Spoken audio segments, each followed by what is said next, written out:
Hello everybody and welcome back to the Fortress of Solitude. Today we're going to be talking about Superman, Father of Tomorrow issue 1, written by Kenny Porter with art by Danny Earls, colours by Nick Filardi and letters by Lucas Gattoni. Superman heads into a new Elseworld set storyline with Father of Tomorrow as far above Earth. The Skywatch space station picks up something heading to Earth fast. The agents in charge of the station know they aren't too concerned since their weapons will rip right through whatever targets Earth. The station opens fire on the incoming rocket that's hurtling towards Earth, but it merely shrugs the cannon fire off, crashing right through the station and down into Earth orbit. Down in Smallville, Jonathan and Martha Kent look up to catch the meteor shower, and Martha wonders if the extra light from the meteor shower will help Jonathan fix the car engine faster, making John quip how she deserves a spot on the Tonight Show. Martha gets a little sad though, since seeing something so beautiful that comes from God reminds her that she's upset about what the doctor told her recently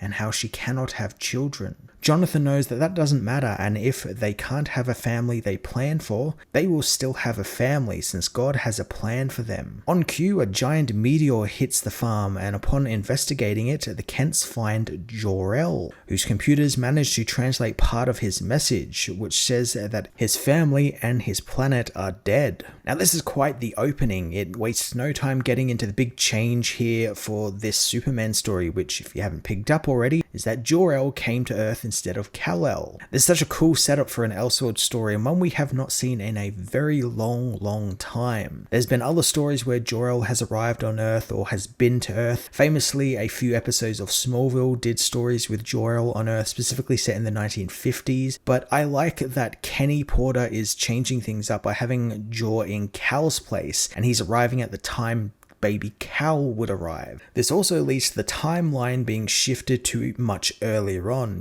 since Jor-El is already an older person, so he doesn't have to go through, growing up or anything like that. He can kind of just get straight on into the story, so everything is happening a lot sooner than it usually would in a Superman story, which is very cool. At the same time, in Metropolis Memorial Hospital, Sam Lane is pulled away from his daughter's birth by a code black phone call. Sam takes the call and finds out about Skywatch's destruction, with the person on the other end of the phone revealing that whatever hit the station had some type of radar jamming device, so they have been unable to locate where it landed on Earth. The person congratulates Lane as Stormwatch has been activated, which unsettles Sam as the nurse comes in to find him, congratulating him on the birth of his daughter Lois. I like that if there's one constant across the multiverse is that Sam Lane is kind of a shitty dad. And I just love that here, even, when Superman is in, even when Kal-El is not there, Superman is still taking him away from his daughter in the early years. This is something we saw in, Secret Origin. There's always been stories where Sam Lane has, had some contact with Superman early on in his career. And I like that it's so earlier on that he missed his daughter's birth. He missed Lois's birth, which is no doubt going to have some sort of effect on their relationship a little later on down the line. Years later, Jor-El, now going by the name Jordan Kent, helps Jonathan out on the farm, using his scientific mind to repair the farm equipment and even create some new inventions to help them out. Jordan reveals that he tested the truck in every climate, meaning that it will definitely now start in Kansas winters. He wants to help Jonathan with the new sprinkler system he had installed, but Pa Kent wants to actually just do it himself, itching to get his hands dirty again, and besides, he feels guilty for having all these fancy upgrades when people just down the road can barely get by. Jordan wishes that he could help them out, but Krypton had rules and they weren't allowed to interfere with the planet's progress, so he has to honor that and keep all his inventions at least close by on the farm. I quite like that Jor-El has a type of prime directive mission statement, kind of like Star Trek, where they weren't allowed to interfere with growing civilizations or pre-warp civilizations. So I like that he's kind of got the same rules going on here. He's not allowed to give out all of his technology. He can use it on the farm when he's there, but obviously he can't just give it out willy-nilly. Something which I like in the next panel, Mark Kent kind of pulls him up on, because he's kind of using it all over the farm, and it's just like all this like brand new spanking upgrades to every bit of the farmhouse, and it's kind of like, he's kind of bending the rules a little bit, but I can see what he's doing because he's there, he's the one using it, so technically he's not breaking the rules. I'm intrigued to see if that's going to be sort of a running thing thing throughout this Superman's life, like this prime directive, like it prevents him from intervening in certain ways, or maybe he ends up giving that up because that's like a very limiting thing, and that will stop him from helping Earth to his best abilities. Later on, Jonathan decides to take Jordan with him to Smallville's farmer's market, a place Jordan finds he fits in a little too well. I really do like this page has no dialogue. It's just kind of Danielle's artwork and Jordan just kind of taking in the farm, and there's a great moment where he sees like a little kid who I believe is Pete Ross just running around, getting ice cream all over his face and everything, and it kind of makes him sad because his son never got to have that. His son never got to have a life like that, and I like that it's also Pete Ross as well, because obviously Pete Ross is one of Clark's best friends when he winds up in Smallville, so I kind of like that there's that sort of meeting between the two of them, and it made Jordan feel very sad because his family are dead and he cannot have that anymore. The next night over dinner, Jor begins remembering his family again, leaving the Kents to go and work on something out in the barn. Jonathan decides to go and talk with Jordan, but not before Martha notices Jonathan's not really looking too good himself, but he waves it off as just indigestion. Jonathan goes out and sits with Jor on the roof of the barn, hoping next time he decides to brood on the ground, since he shouldn't be climbing up there at night. Jor apologizes for storming off, and Park asks what's got him down, and Jor knows that it's nothing like bad dreams or feelings or anything, it's actual memories he has, as Jor remembers seeing his wife and child obliterated as his ship left the exploding Krypton. I'm really looking forward to exploring this world's version of Krypton, because like everything else in the timeline, like things must have happened a lot sooner than they were meant to, or at a different timeline, because obviously Krypton exploded. I'm intrigued to see why Jor was the one in the ship, not his family. I'm guessing it's going to be revealed he was testing the ship and he was just in it when it started exploding, and it was like a too late thing. That's kind of like what the art suggests. There's this great, really haunting piece of art here by Danny where Jor actually witnesses Lara and Kal burning in the flames of Krypton's destruction. It's a haunting image, and you can understand why he would just be kind of racked with that. Like, that's not something that's going to leave your head, and it's going to cause some bad memories. Jonathan decides to impart some of that wonderful Kent wisdom, telling Jor that he doesn't know what it's like on Krypton, but he does know what it's like on the farm and what Jordan, his brother, has become, citing how kind, caring, and smart he is. I like the change here from the Kents. Instead of raising a child as their own, they just get an additional family member, with Jor becoming Jonathan's brother. It's a nice change to the traditional Kent story, but also keeps all that wonderful Kent stuff that we usually get with Clark still happening here, because of course, Jonathan can go to his brother for advice and vice versa. You can kind of still get that familial bond. Jonathan knows that Jor lost everything, but he's still got a family in him and Martha. Jor hopes that one day he can repay them as Jonathan heads down the ladder, and as he goes, Jor begins hearing John's heart rate increase as he has a heart attack. Without losing a step, Jor grabs Jonathan, telling him to stay calm as he uses his X-ray vision to see his heart trying to kill Jonathan. Jor quickly flies Jonathan to the Smallville hospital, and while the doctors tend to him, he tries to create a device which will keep Jonathan's heart pumping so long as he can create a stasis chamber for him to be sealed in, so he can then create a DNA repair kit and heal Jonathan's heart. His tinkering makes the doctors think he's just some crazy guy, having orderlies escort him out of the room, but they only manage to restrain him long enough so that Jonathan dies. I knew this is a very set in stone part of the Kent storyline, all those powers, and, Clark, or in this case, JOR-EL, couldn't save Jonathan. He tried, but he just couldn't. And I kind of think that's a bit an obvious way. I was kind of hoping that there would have been a swerve there, where Jor was able to help him in time because of his scientific knowledge, like he was able to cobble something together just in time, and maybe, Pa is still very sick, but he's still alive. And in that regard, you could have had a really interesting story about letting go, acceptance, and maybe at the end of it, Jonathan does indeed want to die because it's no life living in an iron lung or something like that, and you have Jor learn about death and how to accept that, and in accepting Jonathan's death, he accepts his family's death as well and moves past it. Something like that. You could have just swerved with it. I understand why doing it this way makes sense. It puts him on that Superman story through line where eventually he'll want to use his powers for good. But I just felt like there should have been a swerve there, because you just set up with the Elseworlds world, you can do that swerve. Sometime after Jonathan's passing, a frustrated JOR tells Martha that despite his powers and intellect, he was unable to save his brother.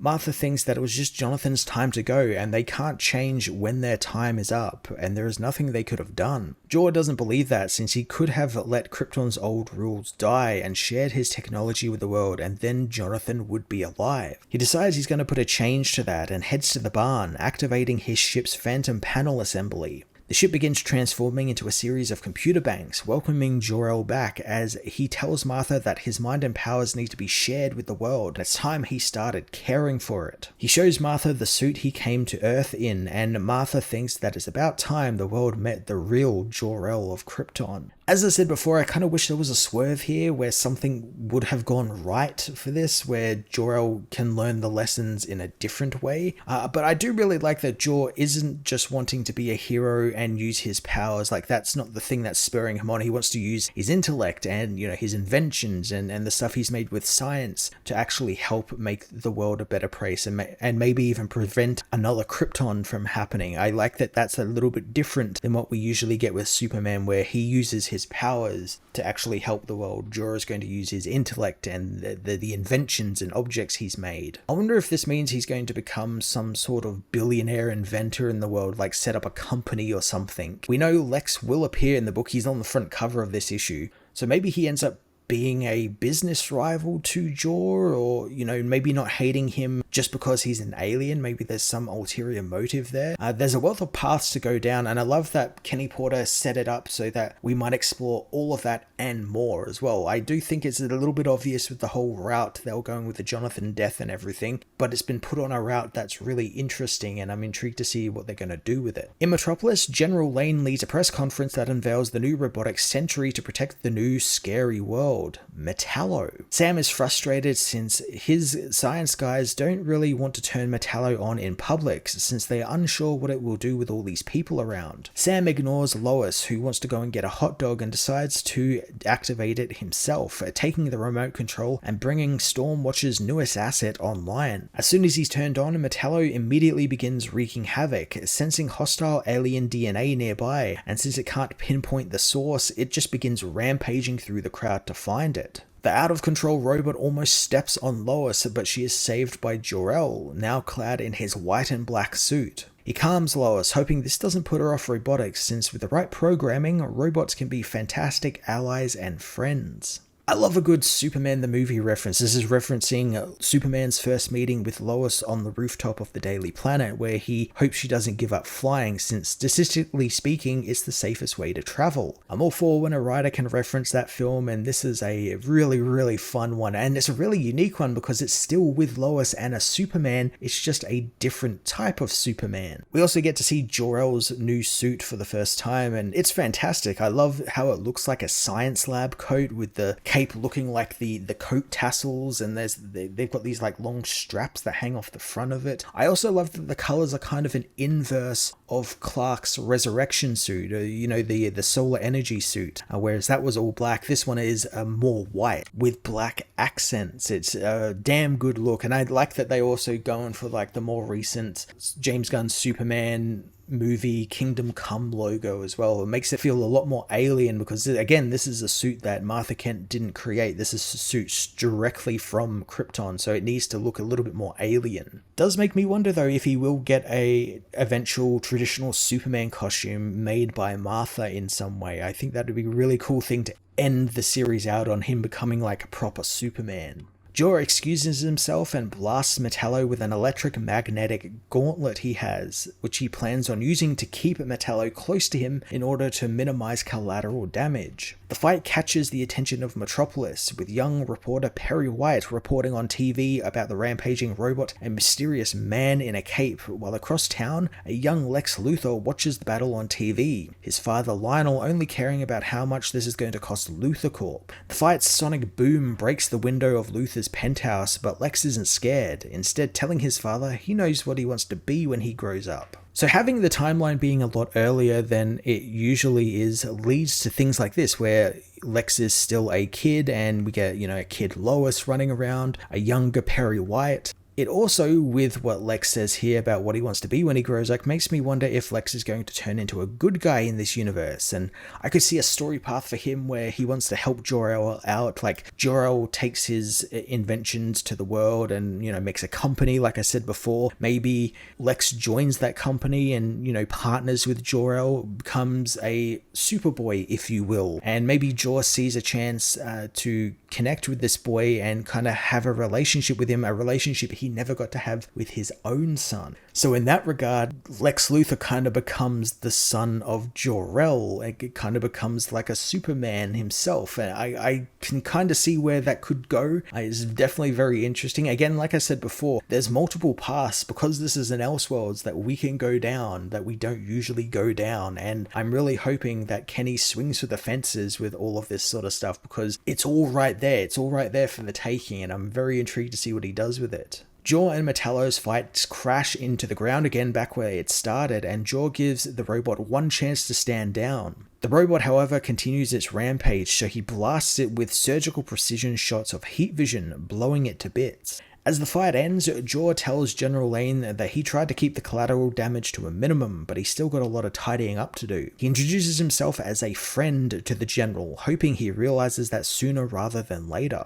Perry White arrives, looking for an interview with this so-called Superman, and wants to learn all about him and how he took down the killer robot with just his bare hands and shoot rays from his eyes. JOR is happy to tell them, but before he can, Metallo's head comes back online, preparing for a final assault. JOR grabs the head, smashing it to pieces as the world watches, and he tells Perry and the watching camera that he is there to help and he is going to change things for the better. Okay, so something about this page gives off kind of ominous, sinister vibes to me. I don't know whether it's like just because like the art is kind of shadowy on JOR's face there at the end, but JOR says he's going to change things for the better. And if I was to just theorize, I think maybe he might be going in a direction that might overcorrect a bit, and maybe he himself ends up becoming kind of like a despotic villain where he has the best intentions for the world, but he's going about it in the wrong way. Like maybe he thinks that people don't deserve their autonomy and he needs to take control of that because he knows what's best or something like that. And that could pit him against, various other heroes and villains of this world. I do know Batman is going to be in this series in some form,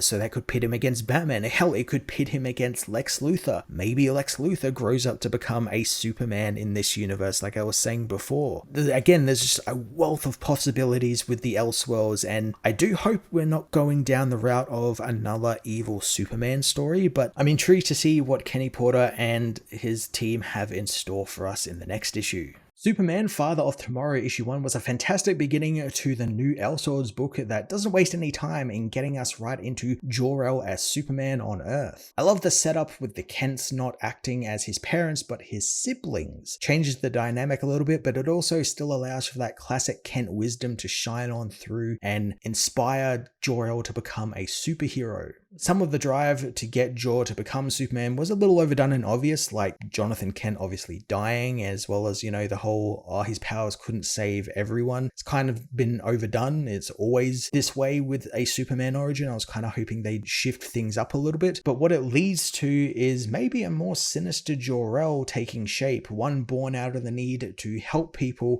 which makes him a more interesting take on a Superman and maybe an evil Superman. Whether he actually ends up being evil is yet to be found out, but there's some little hints here that maybe he might start overcorrecting a little bit with helping the world. So I'm intrigued to see what Kenny Porter and his team have in store for us. I'm going to give this issue an 8 out of 10.